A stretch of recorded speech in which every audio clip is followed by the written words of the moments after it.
The wind screamed across the Brooks Range like something alive and hungry. Corpsman Tessa Graves lay in the snow, red spreading across white beneath her left shoulder. Shrapnel from the grenade. Not deep enough to kill, deep enough to matter. She pressed her gloved hand against the wound. Pressure, always pressure first. Her right hand held the radio. Kowalski displacement left 15 meters. Use the boulder at your 2 o'clock. Her voice cut through the chaos, calm, professional, precise. Doc, you're hit. Kowalski's voice carried panic she didn't share. Irrelevant. Davis suppressing fire. 3-round bursts. Conserve ammunition. Through the blizzard, she could hear them moving, following her orders. Not the commander's orders, hers, because Commander Garrett Strand was pinned behind a rock outcropping 60 meters northeast, and Chief Malcolm Wade was dragging Bennett to cover, and someone had to think clearly while bullets carved through frozen air. Hayes, check your 6. Hostiles flanking from ridge position. She said it like she could see through the white curtain of snow, like she had eyes that could track movement patterns through a storm that reduced visibility to 30 meters on a good second. Hayes fired. Someone screamed in the distance. Target down, Hayes confirmed. Tessa's fingers found the medical pack beside her. Even bleeding, even under fire, the instinct remained. Check your equipment. Know what you have. Know what you need. But no medic should know tactical displacement patterns. No corpsman should read terrain like a chessboard. And no one with 6 weeks of deployment should command a firefight with the precision of someone who'd fought 100 battles before. The question wasn't whether Tessa Graves could save them.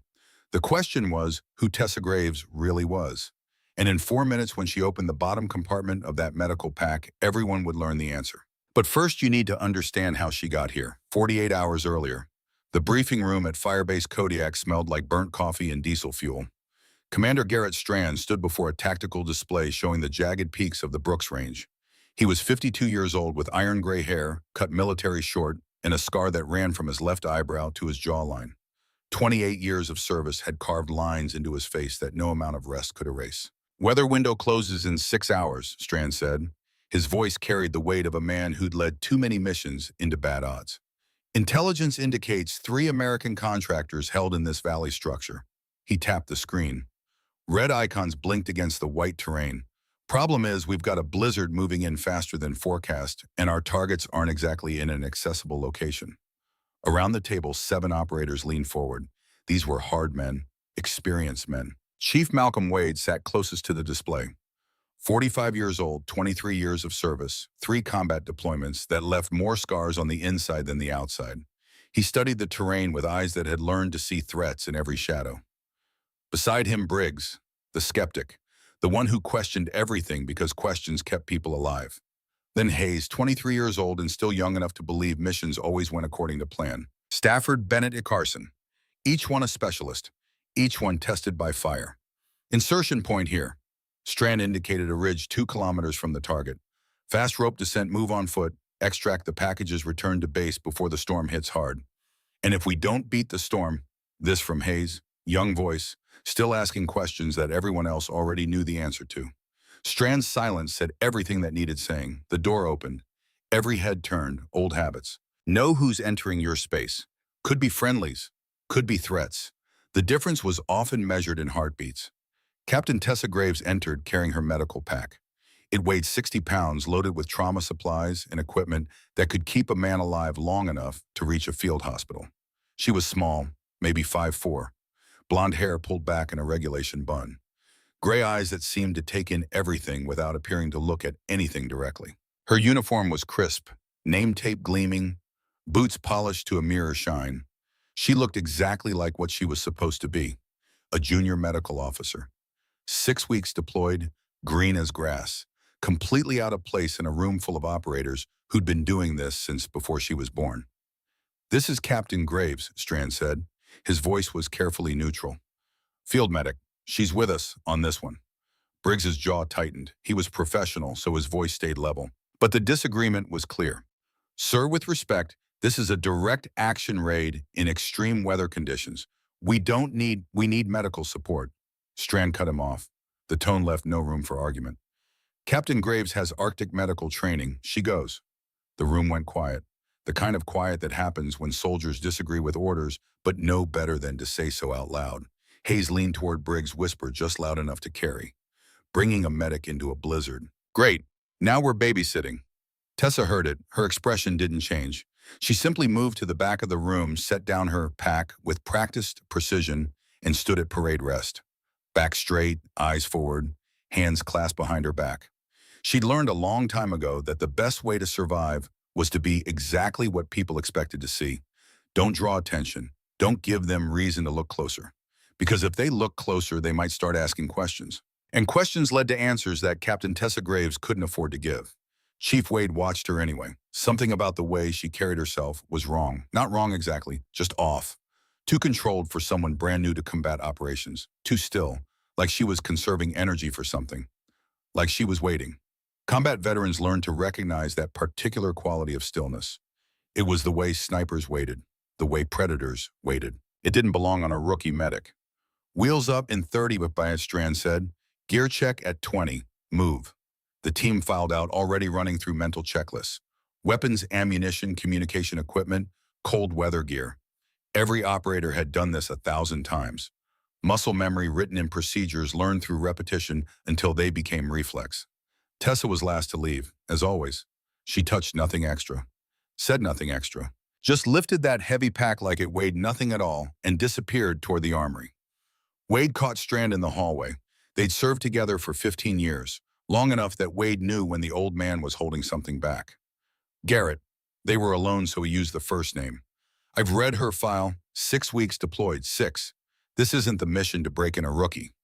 Strand's expression was unreadable. 40 years of military service had taught him how to keep secrets. Orders came from up high, he said. Way up, she goes. How high? Higher than you want to know. Wade felt something cold settle in his gut. Higher than Joint Special Operations Command meant intelligence services. CIA, NSA. The kind of organizations that didn't show up on charts and didn't answer to normal chains of command. What aren't you telling me? Wade asked. Strand met his eyes. For just a moment, something flickered there. Something that might have been regret. Or maybe warning. Keep her alive, Malcolm. That's all you need to know. Keep her alive and don't ask questions you don't want answered. Then he walked away, leaving Wade standing in the corridor with a bad feeling that was only going to get worse. The insertion. The Black Hawk bucked through turbulent air rotors, screaming against wind that tried to knock it from the sky. Inside, the 8-member team sat in tactical silence, each running through their own mental preparation. Some prayed, some reviewed procedures, some just sat and breathed and tried not to think about all the ways this could go wrong. Tessa sat at the end of the troop compartment, medical pack between her knees, gloved hands resting on top. Her eyes were closed, but she wasn't sleeping. Her breathing followed a deliberate pattern. 4 counts in, 7 counts hold, 8 counts out. It was a technique they taught to combat controllers, to snipers, controlled breathing to slow the heart rate, to steady the hands, to turn the body into a stable platform capable of absolute precision. It wasn't something they taught to medics. Wade watched her from across the compartment. That breathing pattern, he knew it, had used it himself 100 times before making difficult shots. The loadmaster gave the 2-minute warning. 2 gloved fingers held up. Wade leaned across the compartment, had to shout over the rotor noise. You good? Tessa opened her eyes. They were gray. The color of winter steel. Calm. Unnaturally calm for someone about to fast rope into a combat zone in the middle of a blizzard. Yes, Chief. Stay close to me on the ground, Toro, Wade said. It was an order, but his voice was almost gentle. Don't wander. Don't try to be a hero. You're here to patch holes. Nothing else. Understood, Chief. I mean it. Wade had daughters, 2 of them, both older than this woman sitting across from him. The protective instinct came automatically. These mountains will kill you faster than any bullet. If you're not... I understand, Chief. Her voice was flat, final. The tone of someone who'd said all they were going to say on the subject. The helicopter lurched. Someone cursed. The storm was getting worse. Tessa didn't blink, didn't react, just sat there with that same unnaturally calm expression, breathing in that same control pattern. 1-minute warning. The team stood, checked weapons, secured gear. Tessa shouldered her 60-pound pack and moved to the door. Her movements were efficient. No wasted motion, no hesitation. She'd done this before Wade realized. Maybe not in combat, maybe just in training. But she'd done it enough times that her body knew what to do without her conscious mind having to think about it. The helicopter hovered. Snow whipped through the open door like frozen razors. Visibility was maybe 30 meters. maybe less. Go, go, go. They fast roped into white chaos. Wade went first, sliding down with practiced speed, hitting snow and rolling to make room for the next man. One by one, the team descended, 7 operators each hitting the ground and immediately forming a defensive perimeter. Weapons out, scanning for threats they couldn't see through the storm. Tessa descended last. Her technique was flawless. Controlled descent, perfect speed. She landed soft in knee-deep snow, absorbed the impact, released the rope, and moved to her assigned position in the formation. By the time she touched ground, the Black Hawk was already pulling away. The sound of its rotors faded into the storm, leaving them alone on the mountain. The cold was immediate and vicious. It found every gap in their gear, every exposed inch of skin, and tried to suck the warmth from their core. The temperature was -20 and dropping. The wind made it feel like -40. In conditions like this, exposed skin could get frostbite in less than 5 minutes. A man could go hypothermic in 30. They had maybe 6 hours before the storm got bad enough to make extraction impossible. 6 hours to move 2 kilometers, find 3 hostages, and get back to a landing zone that might not even be accessible by then. Strand's voice crackled over the radio. He was back at Firebase Kodiak monitoring their progress on satellite feeds that were probably useless in this weather. Shadow 7 comms check. Shadow 7 read you 5 by 5, Wade responded. Team on ground, beginning movement to objective. Copy that. Weather deteriorating faster than forecast. Recommend you move fast. Acknowledged. Wade checked his GPS. The device was struggling with the storm interference, but it gave him enough to confirm their position. 2 kilometers east to the target compound, through terrain that would be challenging in good weather and potentially lethal in this blizzard. Combat intervals, he ordered. Move quiet. They began the march. 8 shadows moving through a white world, each separated by enough distance that a single burst of fire wouldn't take out multiple targets. Standard operating procedure in hostile territory. Lessons learned in blood over decades of asymmetric warfare. Tessa took rear guard without being asked. She moved like a shadow herself, each step placed deliberately, never breaking the rhythm of the patrol. When the team stopped to check navigation, she dropped to one knee and scanned their back trail. Weapon ready, Wade noticed. Rookies didn't usually have that kind of discipline. They fidgeted. They asked questions. They made noise. This one was different. She moved like someone who'd done this before, like someone who knew that silence and stillness were survival skills in places where enemies might be watching. The first signs. After 40 minutes, Hayes whispered over the team frequency. Movement, 11 o'clock high. Everyone froze. Weapons came up. Eyes scanned the slope above them, looking for threats through the shifting curtains of snow. Could be weather, Carson said, but he didn't sound convinced. Could be, Hayes agreed. He didn't sound convinced either. Then Tessa spoke. Quiet, certain. Tactical boot prints, 30 meters northeast. Military pattern, recent. Multiple sets moving in formation. Wade moved to where she indicated. Saw them. Boot prints in the snow partially filled by the storm but still visible. Military tread, fresh enough that the edges hadn't fully softened. He looked at Tessa. She was already scanning the terrain, reading the pattern of the tracks like a language. How many? Wade asked. 4, maybe 5. Moving northeast approximately 2 hours ago. Standard tactical spread. Briggs came forward, examined the tracks, then looked at Tessa with something new in his eyes. Not quite respect yet, but no longer dismissal. How does a medic spot tactical formations? He asked.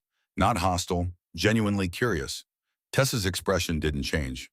Field manuals, petty officer, I read them. It was a lie. Wade knew it was a lie. You didn't learn to read tracks like that from manuals. You learned it from experience, from training, from being in the field so many times that reading sign became automatic. But he said nothing. Not yet. Strand's voice came over the radio. Shadow 7, sit rep. Contact. Evidence of hostile forces in the area. Tracks indicate 4 to 5 personnel, tactical formation moving northeast approximately 2 hours ago. Copy. Proceed with caution. Rules of engagement remain unchanged. They pushed forward. The wind howled through the valley, drowning out all other sound. Individual operators became barely visible to each other, just darker shapes in the white chaos. After another 20 minutes, they reached a narrow valley. On both sides, steep slopes rose into the blizzard, their peaks invisible. The kind of terrain where elevation equaled advantage, where a single shooter on high ground could pin down an entire squad. Wade didn't like it, didn't like any of it. His instincts screamed ambush, but they had no choice. 3 American contractors were somewhere ahead, and the clock was ticking, medical proof. That's when Stafford went down. Not from enemy fire, from something worse. He stumbled, caught himself. Stumbled again. His movements were off, uncoordinated. Stafford's status, Wade called. I'm hot, too hot.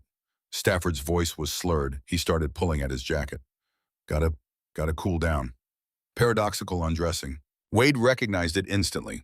Hypothermia, advanced stage, when the body's thermoregulation fails so completely that victims feel burning up instead of freezing. They strip off their clothes and die faster. Stafford stopped. Wade moved toward him, but Tessa was faster. She was already there, gloved hands on Stafford's wrist, preventing him from removing his gear. Stafford, look at me. Her voice cut through his confusion like a blade. You're not hot. You're hypothermic. Core temperature, below 90 degrees. We have maybe 8 minutes before you lose consciousness. She was already moving, dropped her medical pack, had supplies out before Wade even reached them. Bennett, I need the emergency blanket. Hayes, start a chemical heat pack. Carson, warm IV fluids now. Her hands moved with brutal efficiency. Chemical thermometer confirmed core temp at 88 degrees. Dangerous, potentially fatal. We're in the middle of an operation, Briggs said. Not arguing, just stating fact. And in 8 minutes, we'll be carrying a corpse if I don't treat this now. Tessa didn't look up. Chief, I need you to make a decision. Mission tempo or Stafford's life. Wade made the call. We stop. Treat him. 3-minute perimeter. Eyes out. The team formed security while Tessa worked. She stripped Stafford's wet inner layers, applied chemical heat packs to his core, started warm IV fluids, wrapped him in the emergency blanket. The whole time she talked to him, kept him conscious, kept him focused. Stafford, tell me about your family. Wife, 2 kids. Good. Keep talking. Tell me their names. Sarah and Michael, ages 7 and 5. Her hands never stopped moving. Professional, precise, like she'd done this 100 times before in conditions just as bad. After 90 seconds, Stafford's eyes cleared. After 2 minutes, his shivering became more coordinated. After 3 minutes, he was coherent enough to understand what had happened. You saved my life, he said. I did my job. Tessa was already repacking her gear. You're stable enough to move, but you need hospital care within 6 hours. That hypothermia was severe. Your body's thermoregulation is compromised. Briggs stared at her. How did you catch that? He just seemed tired. Paradoxical undressing is a late-stage sign, but there were earlier indicators. Slurred speech 3 minutes ago. Lack of coordination. Inappropriate thermal response. Tessa shouldered her pack. Field medicine isn't about treating symptoms. It's about recognizing patterns before they become fatal. Wade saw it then. The shift in how the team looked at her, not quite respect yet, but no longer skepticism. She wasn't dead weight. She knew her job. Maybe knew it better than any medic they'd worked with before, but that raised its own questions. Because 6 weeks of deployment didn't teach that level of competence. That came from experience, from repetition, from treating cold casualties in the field over and over until the procedure became automatic. Where had she gotten that experience, the slip? They moved forward again, more cautious now, more aware that the mountain was as much an enemy as any hostile force. 10 minutes later, Hayes called a halt. Chief, I've got a problem. He'd twisted his ankle on uneven ground hidden beneath the snow. In normal conditions, it would be minor. Tape it up and keep moving. But in this terrain, with 2 kilometers still to go, in a blizzard getting worse, even a minor injury could become mission critical. Tessa was there before Wade could respond. She had Hayes sit, removed his boot with care, examined the ankle with fingers that seemed to read information through touch. Sprain, not fracture, grade 2. Ligament damage, but no complete tear. She looked up at Wade. He can move on it with support, but it needs stabilization or it'll worsen in this terrain. She field splinted the ankle in under 2 minutes, applied an elastic bandage, gave Hayes anti-inflammatory medication. Test it, she said. Hayes stood, took a few steps, nodded. It's good, better than good. Stay off the ball of your foot as much as possible. Heel strike when you can. If it starts swelling, tell me immediately. Wade watched her work, watched the competence, the confidence. Good work, Doc, he said. Something flickered in her eyes just for a moment, like the word Doc had hit a nerve she didn't expect. Thank you, Chief. They pushed on.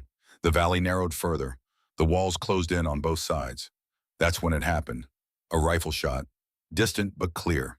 The sound echoed off the valley walls, making it impossible to pinpoint the exact source. But Wade knew that sound. He'd heard it too many times. Precision rifle. Long range, someone up on that ridge had just taken a shot. Contact, Wade dropped behind cover. High ground northeast quadrant. The team scattered, finding what cover the terrain offered. Another shot. This one hit closer. Snow erupted 3 feet from Hayes's position. That's not suppressing fire, Briggs said, voice tight with controlled fear. That's a marksman. He's testing range. A third shot screamed past so close that Carson swore he felt the air split. Jesus Christ, that guy can shoot through a blizzard. Wade's tactical mind raced through the variables. 600 meters in these conditions, wind gusting at 45 knots, snow reducing visibility to almost nothing, and the shooter had nearly scored a headshot. That wasn't luck. That was world-class skill. We're being herded, Wade said into his radio. He's pushing us into a kill zone. Strand saw it too, watching through their helmet cameras. Fall back to that rock formation 30 meters south. Move in pairs, covering fire. They began the tactical retreat. Hayes and Carson went first, sprinting through deep snow, while the others laid down, suppressing fire toward the ridgeline. No targets visible, just shooting into white nothing, hoping to make the enemy keep his head down. Tessa moved with Wade, staying low, her medical pack somehow not slowing her down. She crossed the open ground in a low crouch that kept her profile small. When they reached the rocks, she immediately took a position that gave her clear sight lines to the most likely casualty collection point. Professional positioning, the kind of placement that came from training and experience. Wade was about to say something when Tessa went absolutely still. Her eyes had locked onto something on the ridgeline, something the rest of them couldn't see through the storm. Her lips moved, barely a whisper, but Wade was close enough to hear. When 38 knots northeast, humidity 82%. He's compensating 4 mils left. Next shot will be... She caught herself mid-sentence. Froze. Realized what she'd just said. Wade stared at her. How do you know mil dots? He asked quietly. Tessa's face went carefully blank. I read field manuals, Chief. Field manuals don't teach you to calculate wind compensation in real time. But before she could respond, another shot proved her right. It went exactly where she predicted. Wide left by 4 feet. The enemy shooter was adjusting, learning the wind same as them. But Tessa had read it first, had calculated the exact compensation. No medic could do that. No one could do that without extensive training in long-range precision shooting. Wade opened his mouth to press the question. That's when Briggs took a round through the shoulder. The bullet punched through his tactical vest at an angle, missing the plate by inches. He went down, hard blood already spreading across the snow. Man down, Hayes shouted. Tessa was moving before Wade could give the order. She crossed the 5 meters to Briggs in a combat crouch that was too smooth, too practiced, too perfect. Enemy fire followed her. Bullets chewed up the snow where she'd been a heartbeat before. She reached in, Briggs rolled him onto his back, had his vest open and pressure on the wound in under 3 seconds. Through and through, she said. Missed the subclavian artery by half an inch. You're lucky, petty officer. Doesn't feel lucky, Briggs gasped. You're alive. That's the definition of lucky. Her hands moved with mechanical precision, packing the wound front and back. Pressure dressings. Stay down, stay still, you move, you bleed. More shots, closer now. The enemy sniper had them dialed in. Wade tried his radio, calling for air support, for extraction, for anything. Static answered. The storm had cut them off completely. They were alone on this mountain with an enemy marksman who was systematically boxing them in. And their only medic had just demonstrated skills that raised questions Wade didn't have time to ask, but he would ask them if they survived the next 10 minutes.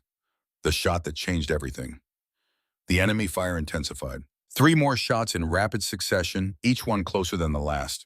The sniper had found his rhythm now, had dialed in the wind, the distance, the conditions that should have made accurate shooting impossible. Wade pressed himself against the boulder, mind racing through options that all led to the same conclusion.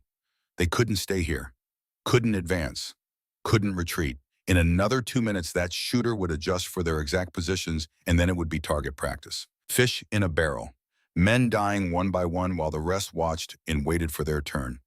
Briggs groaned from where Tessa had positioned him behind the cover. The bleeding was controlled, but he was in pain, significant pain.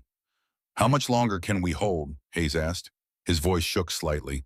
23 years old and facing the reality that he might not make it to 24. Wade checked his ammunition. 3 magazines left. Maybe 15 minutes of fighting if he was careful. We need that sniper down, he said into the radio. Anyone got eyes on position? Silence, because nobody could see through this white hell. Nobody could make out the ridgeline where death waited patiently behind a scope. That's when the radio crackled. Not their frequency. Enemy transmission. Someone hadn't encrypted properly or didn't care or wanted them to hear. The voice had a Russian accent. Thick. Unmistakable. Target confirmed. Wraith 7 is alive. Repeat, Wraith 7 is in the valley. Another voice. Also Russian.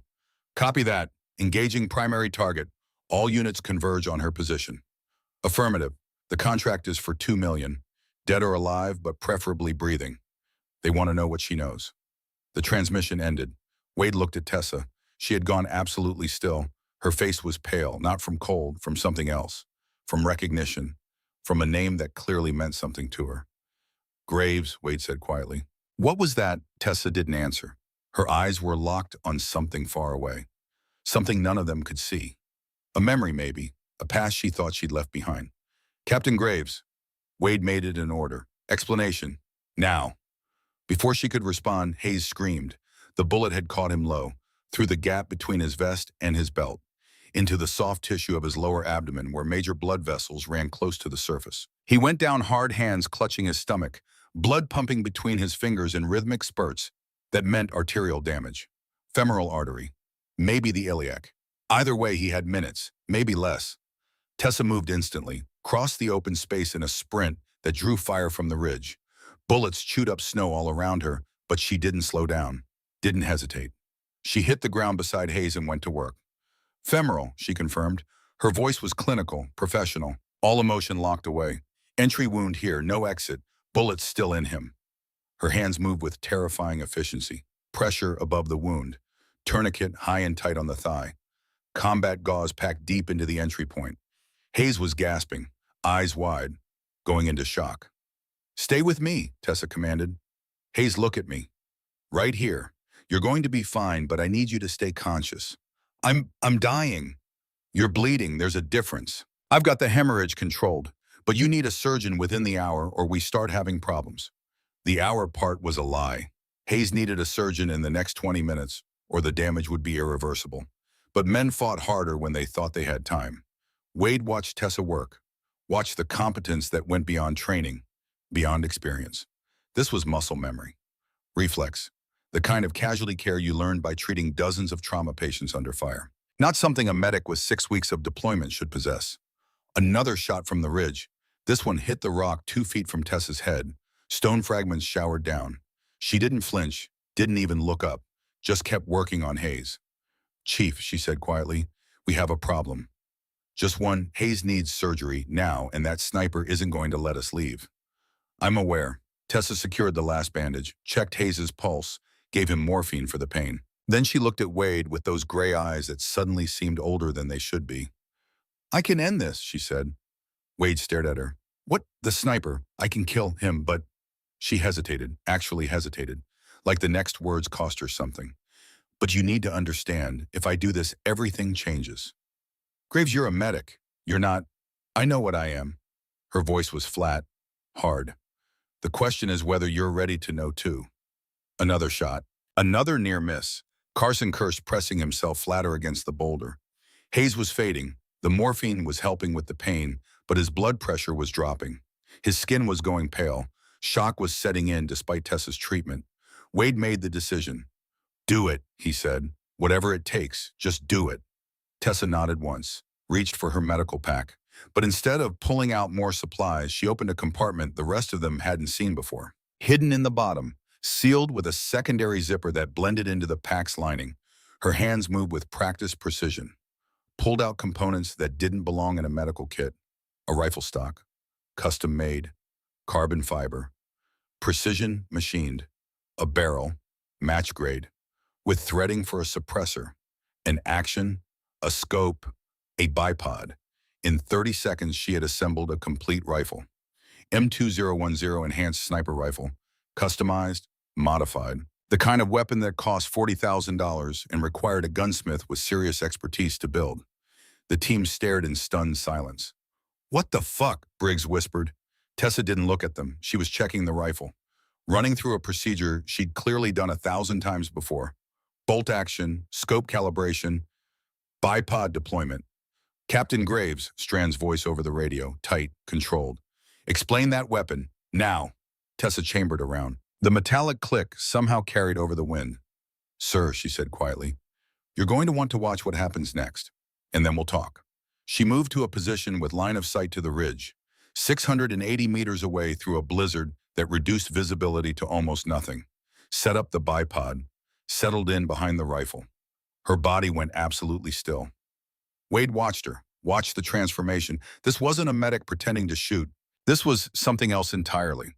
This was a professional assuming a position she knew intimately. Muscle memory taking over, her breathing changed, slower, deeper, the 478 pattern he'd noticed on the helicopter. Range, she whispered, 680, wind 41 knots northeast, temperature minus 24 Celsius, humidity 82%. She was talking to herself, running calculations. Bullet drop compensation 11 mils, wind compensation 6.3 mils right. Target is stationary, probably thinks we can't shoot back in these conditions. Her finger found the trigger. Professional placement. Pat of the finger, not the joint. He's wrong. She fired. The rifle bucked. The suppressor reduced the sound but didn't eliminate it. A sharp crack that echoed off the valley walls. For 2 seconds, nothing happened. Then Tessa made a sound. Small. Frustrated. Miss, she said. Wind gust. 4 feet left. She'd missed. The shot that was supposed to save them had missed. Wade felt his stomach drop. One chance. They'd had one chance in adjusting, Tessa said. Her voice was shaking now, actually shaking. 3 years. It's been 3 years. I'm rusty. She worked the bolt, chambered another round, but her hands weren't steady anymore. Graves, Wade said carefully. If you can't make the shot, I can. But she didn't sound certain.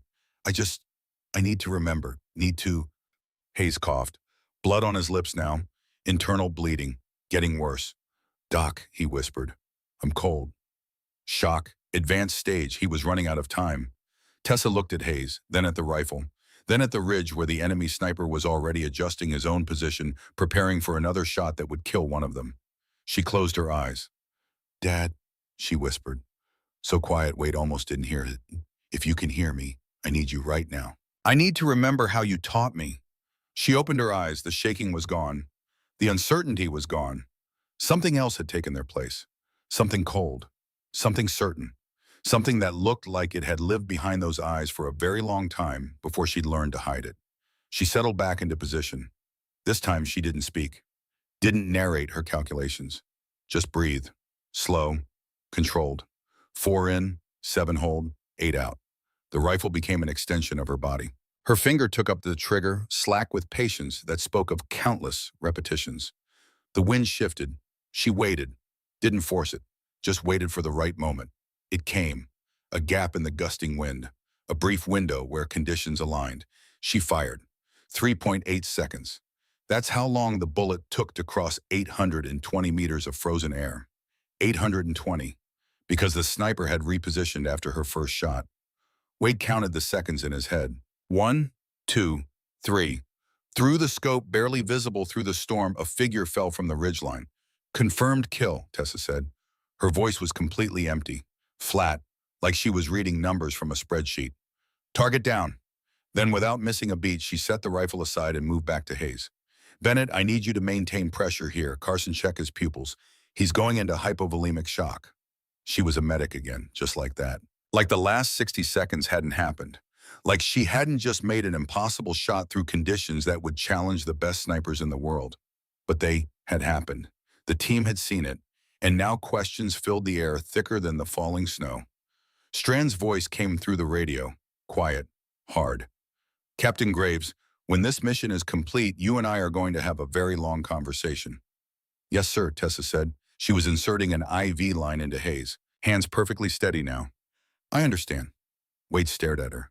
At this woman who'd just saved their lives with a skill set she shouldn't possess. Who trained you, he asked.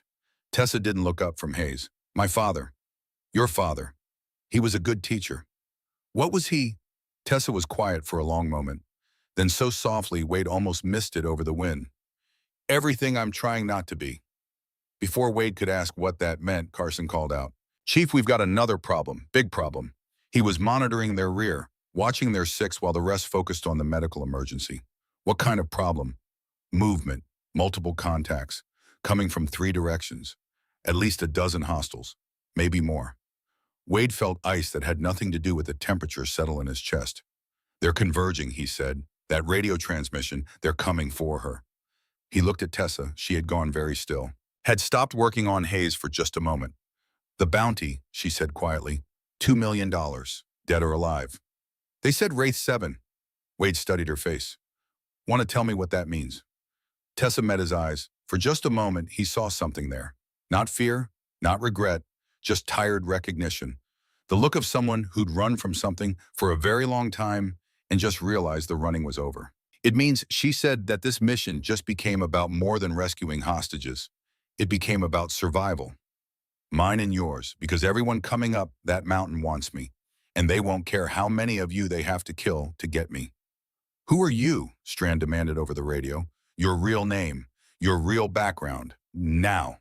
Tessa looked down at Hayes, at this young man who was dying because he'd been in the wrong place at the wrong time, because she'd been on this mission, because her past had followed her even here to a frozen mountain in Alaska where she thought she could pretend to be someone else. My name, she said slowly, is Tessa Graves. That part is true, but 3 years ago I was someone else, someone with a different call sign in a different mission. She pulled out her dog tags. On them, the standard information. But underneath the regulation tags, there was another one. Older, different metal. She pulled it out from under her collar. Wade read the call sign stamped into the metal. Wraith 7, call sign Wraith 7, Tessa said. Attached to Classified Special Activities Division operations. 4 years active. She paused, looked at each of them. 123 confirmed kills across Syria, Yemen, Somalia, and Pakistan. The number hung in the air. 123. Briggs, even wounded, stared at her. 123. That's more than most snipers get in a career. I had a very active 4 years, Tessa said quietly. They said you died, Carson said. Training accident, helicopter crash. I did die, officially. No survivors. They gave me a new name, a new life. Told me I could walk away from it all. Be someone different. And you became a medic, Wade said. I wanted to save lives, not take them. Tessa looked back at Hayes. I thought I could balance what I'd done, make up for it somehow. Wade was about to ask more when Strand's voice came through again. Graves, I need full disclosure. What ended your operational status? Why did they let you walk away? Tessa was silent for a long moment. Her hands had stopped moving, had gone completely still. Sir, she said quietly, do you really want to know here now? I need to understand what we're dealing with. Tessa took a breath. When she spoke again, her voice was different, distant, like she was watching something far away. Target 124, she said. Aleppo, Syria, 4 years ago. Syria, 4 years ago. The sun was setting over Aleppo, turning the destroyed city golden. From her position on the rooftop, Diana Rivers, the woman who had become Tessa Graves, watched the compound through her scope. She'd been in position for 6 hours, hadn't moved, hadn't eaten, hadn't done anything but watch and wait. That's what snipers did. They became part of the landscape. They stopped being human and became tools. Instruments of policy delivered at supersonic speeds across impossible distances. Her spotter, Martinez, lay beside her, good man, professional. He didn't talk much, didn't need to. After 18 months working together, they communicated in hand signals and shared silence. Target mobile, Martinez said quietly. Courtyard, northeast corner. Diana shifted the scope, found him immediately. Hassan al-Masri, 42 years old, former Syrian intelligence, current terrorist coordinator, responsible for 3 bombings that killed 87 civilians, wanted by 4 governments. Her mission was simple. 1 shot, 1 kill, eliminate a threat. Through the scope, she watched Hassan step into the courtyard. He was on his phone. Animated conversation. Probably coordinating another attack, another market bombing, another hospital, another school. Diana's finger moved to the trigger. Range 460 meters. Wind negligible. Temperature optimal. Perfect conditions. She started her breathing. 4 in, 7 hold, 8 out. That's when the girl appeared. Small, maybe 8 years old, dark hair and pigtails, wearing a yellow dress that seemed impossibly bright against the gray rubble of the city. She ran to Hassan, wrapped her arms around his legs. Diana could see her laughing even without audio. Hassan put away his phone, picked up the girl, spun her around. The girl's laughter was probably bright and clear, the kind of sound that had become rare in Aleppo. Diana's finger froze on the trigger. Through the scope, she watched Hassan set the girl down. Watched him pull something from his pocket, a small box. The girl opened it. Even from 460 meters away, Diana could see her eyes light up. A necklace. Silver. The girl put it on immediately. Hassan knelt down, said something Diana couldn't hear. The girl nodded seriously, then threw her arms around his neck. Father and daughter. A moment of love in a city of death. Control, this is Wraith 7. Diana's voice was steady, professional. I have eyes on target, but there's a child in proximity. Request delay until target is isolated. Static, then her handler's voice, cold. Clinical. Negative Wraith 7. Intelligence indicates target is leaving the country in 3 hours. This is our only window. You are cleared to engage. Sir, the child is... I understand the situation, but the target has killed 87 people. He's planning an attack on a refugee camp that could kill 300 more. Your job is to stop him. Diana watched through the scope. Hassan was showing his daughter something. Maybe teaching her something. The girl was nodding, smiling, completely unaware that death was watching from a rooftop 460 meters away. Sir, request 30-minute delay. Target will move inside. Child will be clear. Negative, the security window closes in 7 minutes. After that, we lose satellite coverage. If you don't take this shot now, Hassan al-Masri walks away, and everyone he kills after today is on you. Martinez looked at her, didn't say anything, didn't have to. They both knew what the order meant. Diana put her eye back to the scope, found Hassan. He was still kneeling, still talking to his daughter, still being a father. She forced herself to breathe. 4 inches. 7 hold, 8 out. Her crosshairs settled on Hassan's head.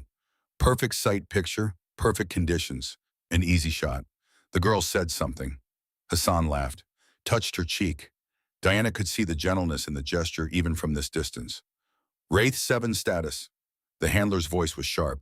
You have clearance, take the shot. Diana's finger took up the trigger slack. 3.5 pounds of pressure. That's all it would take. 3.5 pounds and Hassan al-Masri would be dead. 300 refugees would live.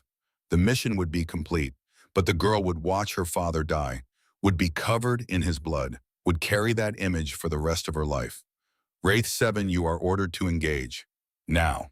The girl stepped back, showed Hassan the necklace again, touched it like it was made of magic. Diana closed her eyes for just a moment, saw the faces of the 87 people Hassan had killed, saw the faces of the 300 he would kill if she didn't stop him. Opened her eyes. Hassan stood up, started to turn toward the building. The girl reached up, took his hand. Diana fired. The bullet crossed 460 meters in less than half a second, entered Hassan's skull just above his left ear. The hydrostatic shock killed him instantly. No pain, no awareness, just there then gone. He fell. The girl was still holding his hand when he dropped. The momentum pulled her down too. She landed on top of him. Through the scope, Diana watched the girl sit up, saw her touch her father's face, saw her try to wake him, saw the confusion turn to horror as blood spread across the courtyard, across her yellow dress, across her hands. The girl screamed. Diana couldn't hear it, but she could see it, could see the child's mouth open, could see her small body shaking. Other people rushed into the courtyard. Someone pulled the girl away from the body, but she fought them, tried to reach her father, kept screaming. Diana couldn't look away, couldn't move, could only watch as the girl she'd orphaned was carried inside, still covered in her father's blood. Confirmed kill, Martinez said quietly. He was already packing up their equipment. Professional, efficient. Time to move. But Diana couldn't move, couldn't stop looking through the scope at the courtyard, at the blood, at the yellow dress now stained red. Diana, Martinez's voice was gentle. We need to go. Security will respond. We have maybe 5 minutes. Diana lowered the rifle, rolled onto her back, stared at the sky, then she leaned over and vomited.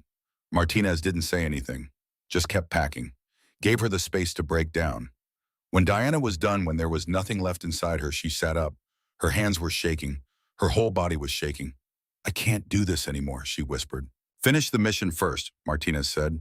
Not unkind, just practical. Break down later. Right now we move. They made it to the extraction point, got on the helicopter, flew back to base. Diana didn't speak the entire flight, just stared at her hands. These hands that had held a rifle, that had squeezed a trigger, that had killed a father while his daughter watched. At the base, her handler was waiting. Debriefing room, coffee. Congratulations on a successful mission. Diana sat down across from him, didn't touch the coffee. I'm done, she said. The handler blinked. Excuse me. Target 124 broke me. I can't do this anymore. I want out.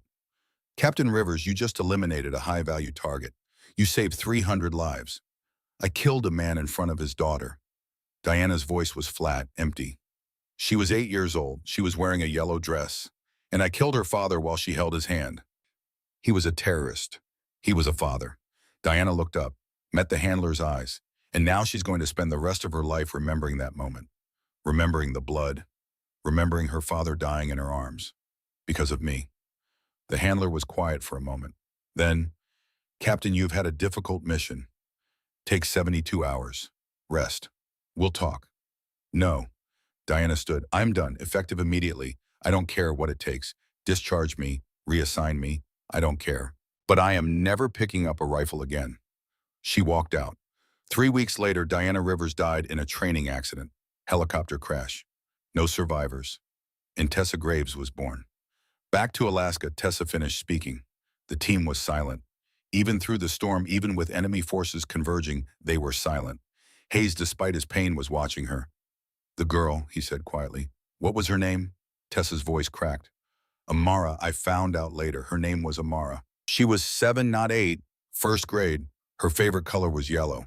Her father had just bought her that necklace for her birthday. She looked down at her hands.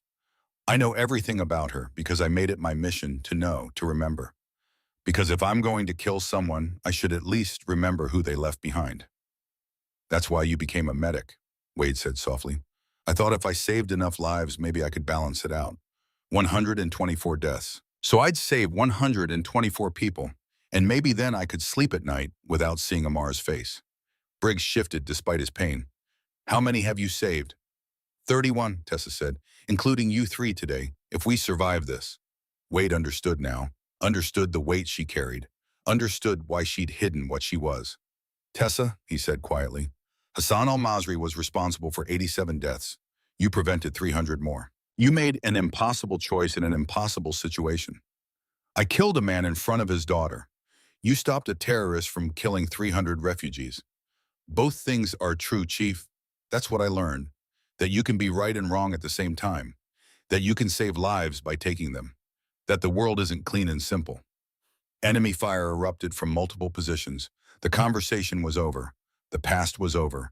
The present demanded attention. Shadow 7, we are taking heavy fire, Wade reported. Multiple hostiles converging on our position. Negative on QRF, Strand said. Storm too heavy. You're on your own. Wade looked at Tessa, at this woman who carried 124 deaths and 31 saves, who was trying to balance scales that might never balance. Can you get us out of this, he asked. Tessa looked at the ridge positions, at the terrain, at the math. Maybe, she said, but you need to understand. To do this, I can't be Tessa Graves' medic. I have to be Diana Rivers. I have to be Wraith 7. Then be her, Wade said, because we're out of options. Tessa picked up the rifle again. When she settled into position this time, the transformation was complete. No hesitation, no uncertainty, just cold lethal competence. Bennett, you're on Hayes. Carson, watch our 6. Briggs, left flank if you can. She was giving orders now. Tactical, professional. Contact, 11 o'clock. 1,000 meters. She fired, worked the bolt, fired again. 2 down. Wade watched her work, watched Wraith 7 emerge from the woman who'd been trying to bury her. The killing count that had stopped at 124 was about to start moving again. Tessa fired. Another target dropped. 125, she said quietly, and in her voice Wade heard both certainty and grief. The certainty that she was doing what needed to be done. The grief that it needed to be done at all. She fired again. 126. The enemy kept coming, because $2 million made men brave. Or stupid.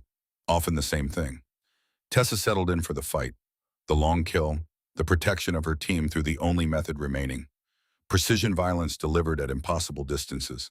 She thought of Amara. Would always think of Amara. Every shot, every kill, every number added to the count. But she also thought of Hayes, of Bennett, of Briggs, of all the men who would go home to their families if she did this. The scales might never balance perfectly, but she could keep trying, one shot at a time. Integration. The storm was getting worse. Wind speeds had climbed past 50 knots, driving snow horizontal across the Brooks Range. The temperature had dropped to minus 28 Celsius. In these conditions, exposed skin would freeze in under 90 seconds. But Tessa Graves wasn't thinking about the cold. She was thinking about angles, bullet trajectories, wind drift calculations, the mathematics of precision shooting that she'd spent 3 years trying to forget. Another target appeared on the ridge, 900 meters, moving between rock formations with tactical awareness.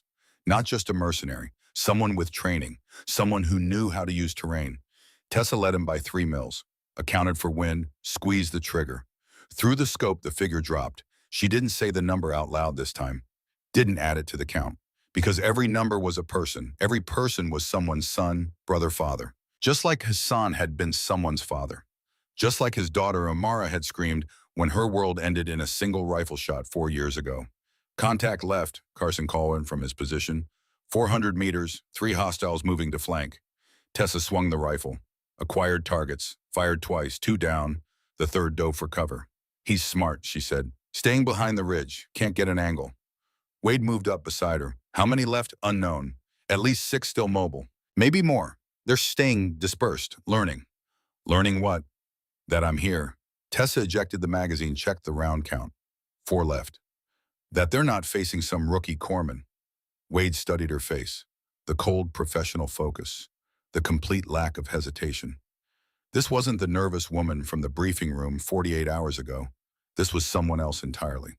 We need to move, he said. Hayes has maybe 20 minutes before I can't keep him stable. Tessa looked at Hayes on the makeshift litter. His face was gray, his breathing shallow. Even with all her treatment, he was sliding toward hypovolemic shock. His body was running out of blood, running out of time. She made a decision.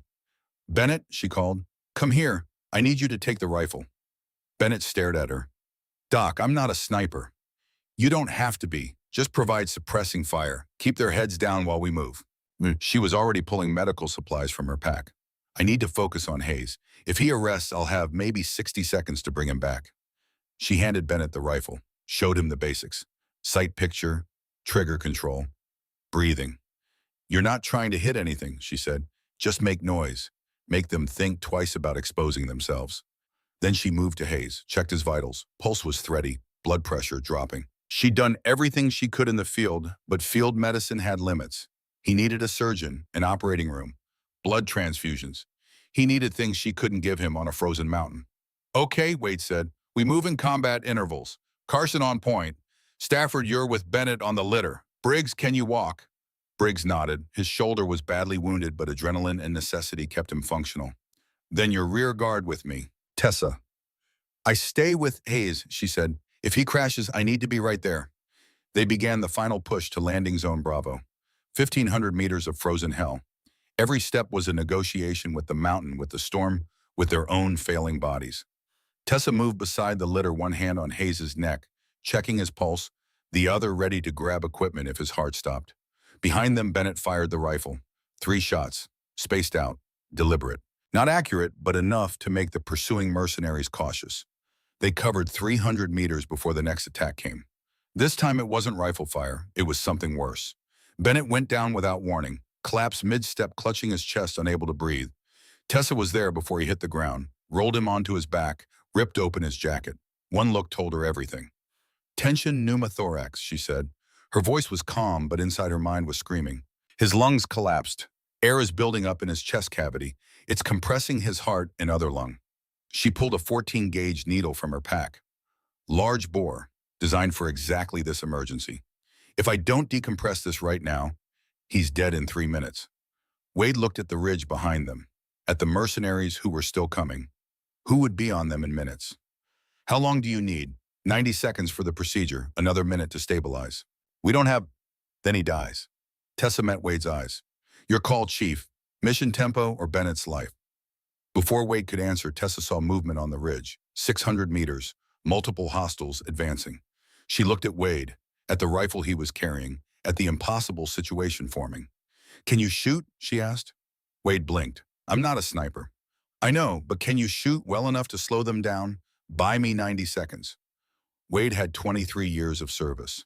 Had qualified expert marksman more times than he could count. But expert marksman at 200 meters with an assault rifle was different from precision shooting at 600 meters with a sniper rifle through a blizzard. I can try, he said. Good enough. Tessa positioned the needle over Bennett's chest, found the landmark. Second intercostal space mid-clavicular, line Boston, right where the air would be trapped. Take my rifle. Get to that outcropping 15 meters east. You'll have line of sight. Wade moved to position. The rifle felt foreign in his hands. Too precise. Too delicate. Tessa's voice came through his earpiece. She was already pushing the needle into Bennett's chest, but she was still teaching, still guiding. First thing, Chief, breathing. 4 counts in, 7 counts, hold, 8 counts out. Your heart rate needs to be below 70 or the crosshairs will bounce. Wade forced his breathing to slow. In for 4, hold for 7, out for 8. He could feel his heart rate dropping, feel his hands steadying. Look through the scope, see the lead target.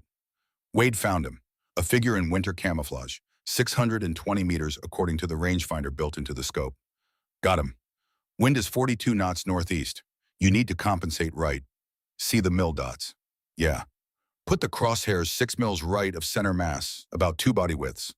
Wade made the adjustment. His hands were shaking, not from cold, from pressure. From knowing that if he missed, Tessa wouldn't have time to save Bennett and the mercenaries would be on them. Through his earpiece, he heard Bennett gasp. Heard Tessa say, good, air's decompressing, 60 more seconds. When you're ready, Tessa continued, her voice steady despite what she was doing. Squeeze the trigger, don't pull, squeeze like you're trying to surprise yourself. Wade found the natural pause between breaths. That moment of absolute stillness. Fired. The rifle kicked. The scope lost the target. Negative, Tessa said. 2 feet left. Wind gust caught it. Adjust right, 2 more mils. Wade worked the bolt, chambered another round, made the adjustment, found the target again. This time he waited longer. Felt the wind, timed his breathing with the gusts. Fired. Through the scope, he saw the target fall. Confirmed, Tessa said. Good shot, Chief. They're taking cover now. That bought me the time I needed. Wade looked back. Saw Tessa sealing Bennett's chest. Saw Bennett breathing again. Ragged but breathing. He moved back to the group, handed Tessa her rifle. I understand now, he said quietly, why you tried to be just a medic, why you wanted to walk away from this. Tessa didn't look at him, just kept working on Bennett. Do you? Because every time you pick up that rifle, someone dies, and every time someone dies, you lose a piece of yourself. Wade knelt beside her. But Tessa, you also saved Bennett just now, and you saved Hayes and Stafford. You did both, medical and tactical. That's not bunny weakness, that's integration. Tessa was quiet for a long moment. Then so softly, Wade almost missed it. My father used to say that, integration over specialization. Be complete, not perfect. Smart man. He was. Tessa finished bandaging Bennett. He died trying to teach me that lesson. I've spent 3 years trying to forget it. Trying to be just one thing because being both things hurt too much. She looked at Hayes, at Bennett, at the team she'd saved with medicine and marksmanship. But you're right, today required both. And maybe that's okay. Wade nodded, started to say something else. That's when the radio crackled. Enemy transmission. Close by.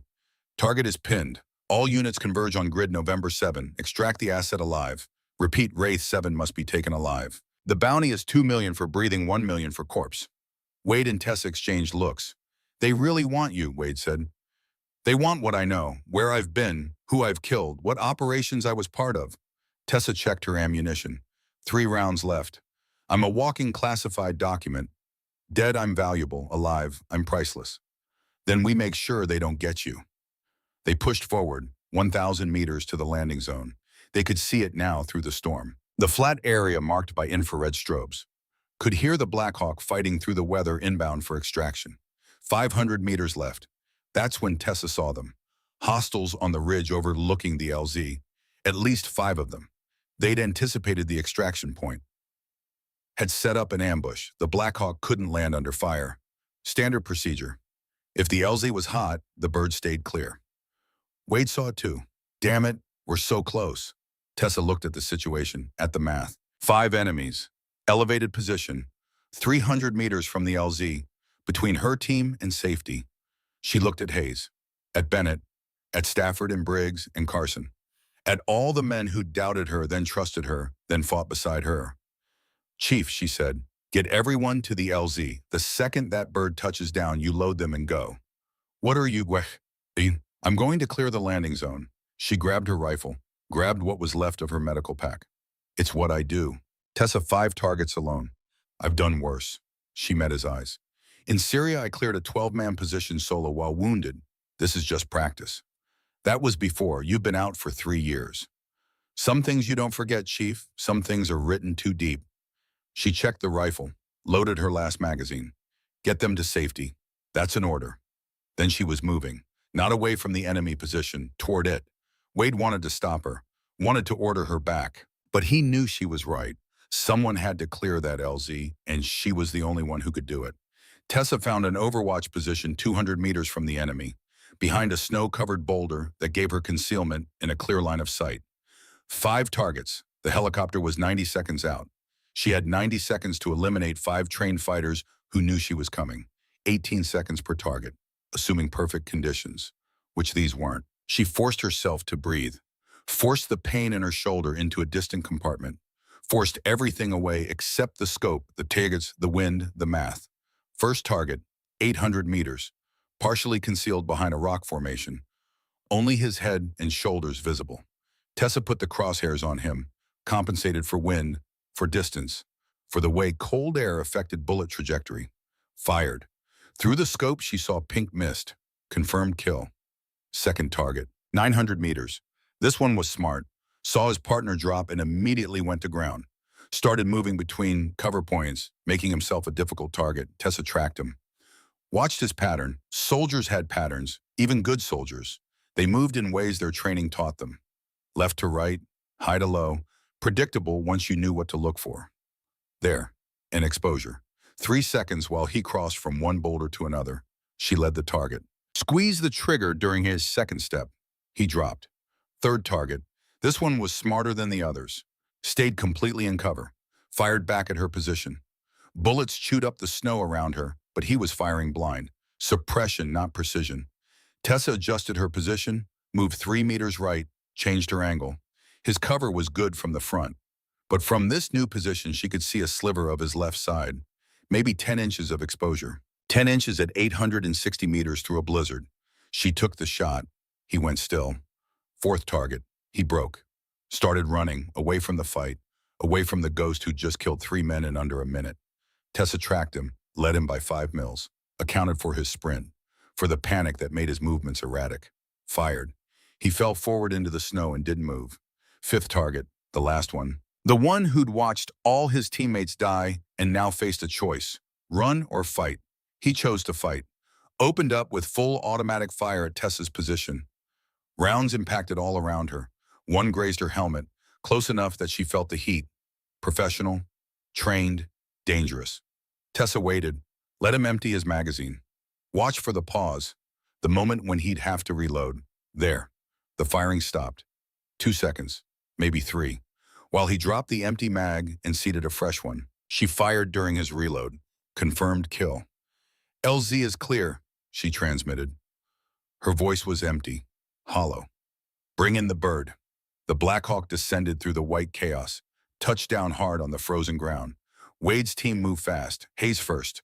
Always the critical patient first. Then Bennett, then Stafford, then Briggs. Tessa ran back toward them. Her shoulder was bleeding heavily now. The exertion had torn the wound completely open. She could feel hot blood running down her arm. Could feel her vision starting to tunnel. Not yet, not until everyone's loaded. Carson tried to help her onto the helicopter. She pushed him away. Load everyone else first. Doc, you're losing blood. I know my own blood loss. I'm still functional. Load them. The team got aboard. Wade was last. Turned back for Tessa. She was standing at the edge of the landing zone, looking back at the 5 bodies she'd left on the ridge, at the evidence of what she was. What she'd always been, no matter how hard she tried to be something else. Graves, Wade shouted over the rotors. We're leaving. Now. Tessa turned, ran for the helicopter. Wade caught her arm, pulled her up into the cabin. The Black Hawk lifted immediately, fighting for altitude, fighting the storm. The mountain fell away beneath them. Inside, the flight medic was already working on Hayes. Tessa tried to help, but Wade physically restrained her. Your turn, he said. Sit. Let someone else work. Tessa sat, Let the medic examine her shoulder. Let herself feel the exhaustion, the pain, the cost. Everyone was alive. Hayes, Bennett, Stafford, Briggs, Carson, Wade, all of them breathing because she'd used both skills, medicine and marksmanship, healing and killing. Her radio crackled, different frequency, encrypted, a voice she hadn't heard in 3 years but would never forget. Wraith 7, this is Control. We've been monitoring your operation. Director Catherine Hayes, CIA, the woman who'd supposedly let Tessa walk away 3 years ago. 8 confirmed kills in extreme weather conditions. Medical saves on 3 critical patients. Tactical command of a compromised unit. Impressive performance. Tessa said nothing. We're reactivating your status. Effective immediately. You'll report for debriefing upon return to base. Tessa found her voice. We had an agreement. I retired. I walk away. You don't contact me unless the world is ending. The agreement specified you would remain inactive. You just killed 8 people. That's not inactive, Captain. I was saving my team. You were performing at operational level, which proves you're still capable, still valuable. Too valuable to waste treating sprained ankles at a field hospital. Tessa looked at Hayes, at this young man who was alive because she'd been both medic and sniper. No, she said. Silence. Long silence. Hayes wasn't used to being told no. Excuse me. I said no, not like before, not as just Wraith 7. Captain Graves, this is not a request. This is then court-martial me, dishonorably discharge me, do whatever you want, but I'm done being just a weapon. Wade was listening. He gave her the smallest nod, encouragement. Tessa continued, if you want me back, it's on my terms. I'm both now, medic and marksman. Every mission I take, I bring medical capability. If there are wounded, ours or theirs, we extract them. No more pure kill missions. I save lives or I don't go. That's not how special operations work. Then I guess you don't need me that badly. The longest pause. Tessa could imagine the calculation happening. How badly did they need Wraith 7? Badly enough to accept conditions, badly enough to change doctrine. Finally, we'll discuss this when you return, but Captain Graves, you should understand, what you did today has been observed at the highest levels. There are people who see the value of what you're proposing. Integration over specialization. It's being considered. The transmission ended. Wade looked at her. That sounded like you won. I don't know what that was, Tessa admitted, but I meant every word. I'm not going back to being just one thing. Not after today. She looked at her blood-stained hands, at the hands that had held needles and rifles, that had saved 3 lives and taken 8. If they want me, they get all of me, or they get none of me. The helicopter broke through the worst of the storm. Firebase Kodiak appeared ahead, landing lights cutting through the darkness. They were going home, all of them, alive. 6 months later. The classroom at the Joint Special Operations Medical Training Center overlooked the Pacific Ocean. Morning light streamed through floor-to-ceiling windows. 24 students sat in rows, a mix of Navy corpsmen and Army medics who'd qualified for advanced training. Captain Tessa Graves stood at the front of the room. 6 months had changed her. The weight she'd lost in Alaska had come back. The dark circles under her eyes had faded. The shoulder wound had healed to a thin white scar that she carried without shame. She wore her uniform with 2 patches now. Medical insignia on one sleeve, designated marksman qualification on the other. The only person in the military authorized to wear both simultaneously. Good morning, she said. Welcome to week 1 of Integrated Combat Medicine and Precision Marksmanship. I'm Captain Graves, and I'll be your primary instructor for the next 16 weeks. She walked to a table where both a medical kit and a rifle sat side by side. Some of you are medics who've never fired a precision rifle. Some of you are designated marksmen who've never treated a tension pneumothorax. By the end of this course, you'll all be qualified in both. A hand went up. Young corpsman, maybe 23. Eager. Ma'am, which skill is more important? Tessa smiled slightly. That's a common question, and the answer is it depends on the moment. 3 months ago, I was on a mountain in Alaska with a teammate bleeding out. In that moment, medical was everything. 2 minutes later, enemy forces were advancing, and marksmanship was everything. The mission required both. She picked up the medical kit. This represents your primary identity, who you are, what you trained to be by me. Then she picked up the rifle. This represents capability, what you can do when the situation demands it. She held both. You don't choose between them. You integrate them. You become someone who can heal when possible and fight when necessary. That integration makes you more valuable, more effective, more complete. Another student raised a hand, older, maybe 30. Special Forces Medical Sergeant. Ma'am, how do you handle the psychological conflict, saving lives versus taking them? It was a good question, an important question. Tessa set down both items. That's something we'll discuss extensively in week 12 when we cover combat psychology. But the short answer is context matters. Intent matters. I don't kill because I enjoy it. I kill to protect, to preserve, to defend people who can't defend themselves. She paused, chose her next words carefully. Every life I take weighs on me. I don't pretend it doesn't, but every life I save gives me purpose. The balance isn't mathematical, it's moral. I use lethal skills to create space for healing. I use medical skills to preserve what lethal skills protect. They're not contradictory, they're complementary. The students took notes, nodded, began to understand. After class, Tessa returned to her office. Small space. Desk filing cabinet window overlooking the training grounds. On her desk sat a photo of the Alaska team. Wade, Hayes, Bennett, Stafford, Briggs, Carson. All recovered, all back to active duty. Hayes had sent a letter last week. You saved my life twice, Doc. Once with medicine, once with that rifle. I'm getting married next month. Wouldn't be here without you. Thank you for being both.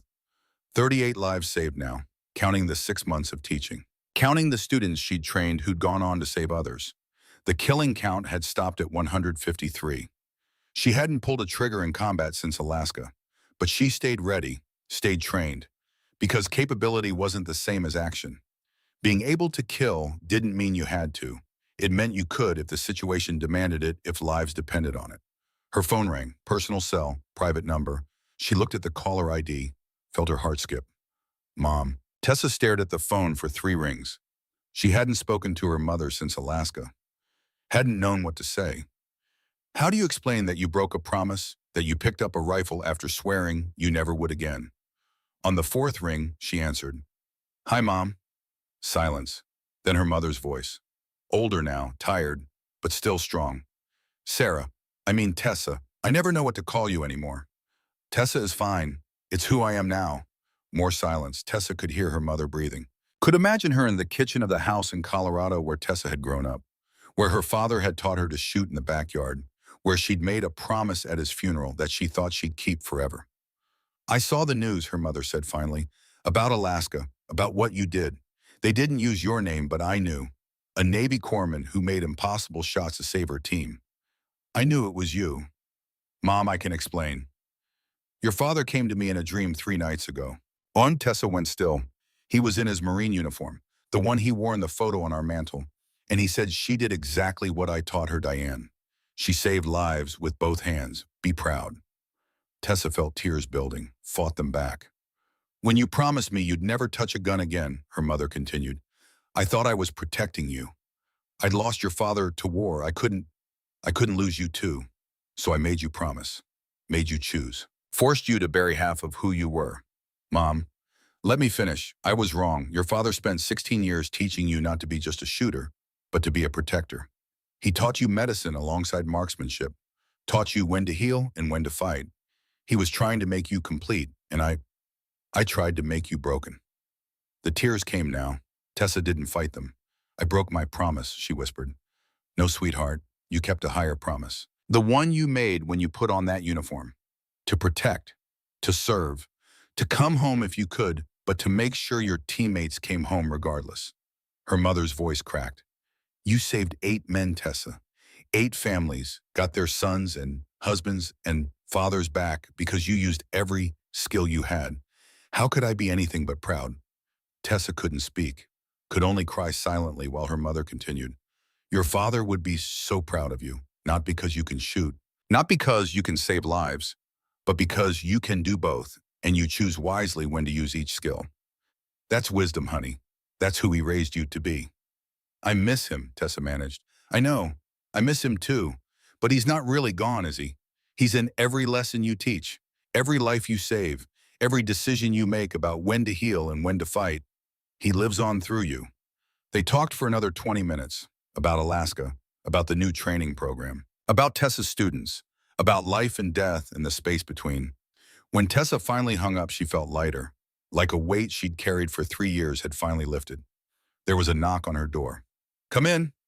Chief Malcolm Wade entered. He'd taken a posting at the training center 3 months ago, officially as an instructor, unofficially as a mentor to Tessa, a friend who understood what it meant to carry both capabilities. "Heard you on the phone," he said. "Everything okay?" "Yeah," Tessa said. She wiped her eyes. "Better than okay. I talked to my mom. First real conversation in 3 years." Wade nodded, sat down in the chair across from her desk. "How'd it go?" "She gave me her blessing, said my father would be proud." "He would be, you know that, right?" Wade leaned forward. "Tessa, I've been doing this for 23 years. I've worked with hundreds of operators, medics and snipers, pilots, commanders, and I've never seen anyone integrate two completely different skill sets the way you do. You're not just good at both, you're exceptional at both. That's rare. That's valuable."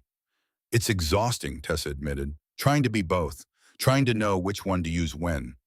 It gets easier. You've only been doing this integrated approach for 6 months. Give it time. Trust your instincts. They've been good so far." Wade stood to leave, stopped at the door. "By the way, there's a briefing at 1400. SOCOM wants to see you. Something about a new mission profile." "What kind of mission?" "The kind where they need someone who can do both." At 1400 hours, Tessa sat in a secure briefing room with General Marcus Hale and Director Catherine Hayes on a video screen. "Captain Graves," Hale began, "we have a situation. Damascus, high-value target planning and attack on a refugee hospital. Intelligence suggests 300 children in the facility." A photo appeared on screen.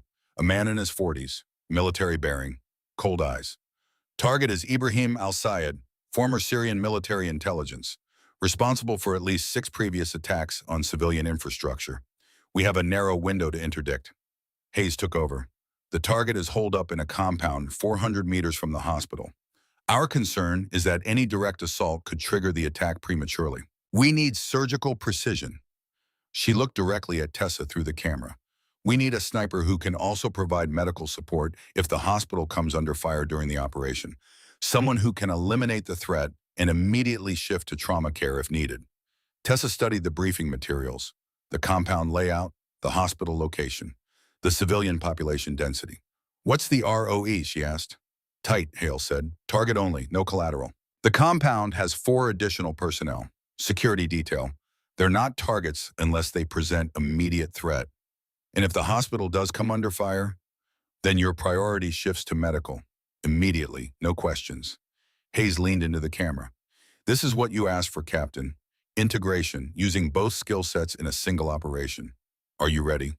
Tessa thought about it. Really thought about it.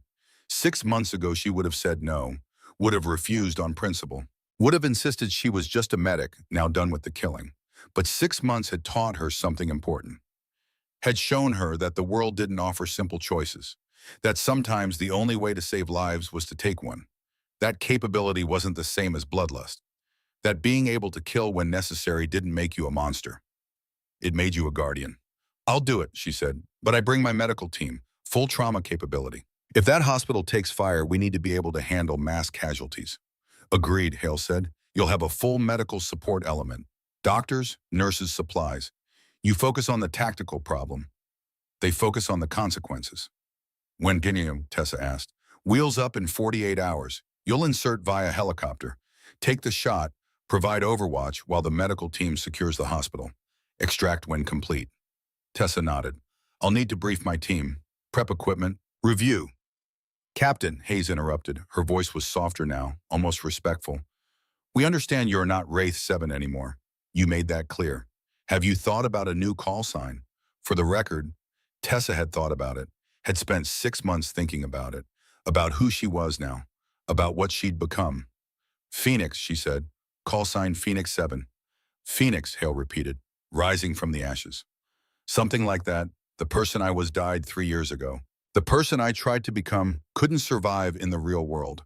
Phoenix 7 is who emerged from both. Reborn, different, better." Hayes nodded slowly. "Phoenix 7 it is. Good hunting, Captain." The screen went dark. Tessa sat alone in the briefing room, thought about Ibrahim al-Sayed, about 300 children in a hospital, about the shot she'd have to make and the lives she'd have to save afterward. 153 kills, 38 saves. After this mission, maybe 154 and 338, if everything went right, if she made the shot, if the hospital stayed safe. The math was starting to balance. Not perfectly, maybe never perfectly, but better. She stood, walked to the window, looked out at the training grounds where her students were practicing. Half of them on the range learning to shoot, half of them in the medical bay learning to save, all of them learning to do both. That was her legacy now. Not the lives she'd taken, not even the lives she'd saved, but the knowledge she was passing on, the integration she was teaching, the future generation of operators who wouldn't have to choose between healing and fighting, who could do both. Her phone buzzed, text message from Wade. Heard you took the mission. Proud of you. Your father would be too. Tessa smiled, typed back, thanks, Chief, for everything. She had 48 hours to prepare, to plan, to get ready for a mission that would require every skill she possessed. Medical and tactical, healing and killing. Both capabilities, both necessary, both part of who Phoenix 7 had become. She headed to the armory to prep her rifle, then to the medical supply room to build her trauma kit, because that's what integration meant, being ready for both, being complete. And for the first time in 3 years, Tessa Graves felt like she might actually be whole.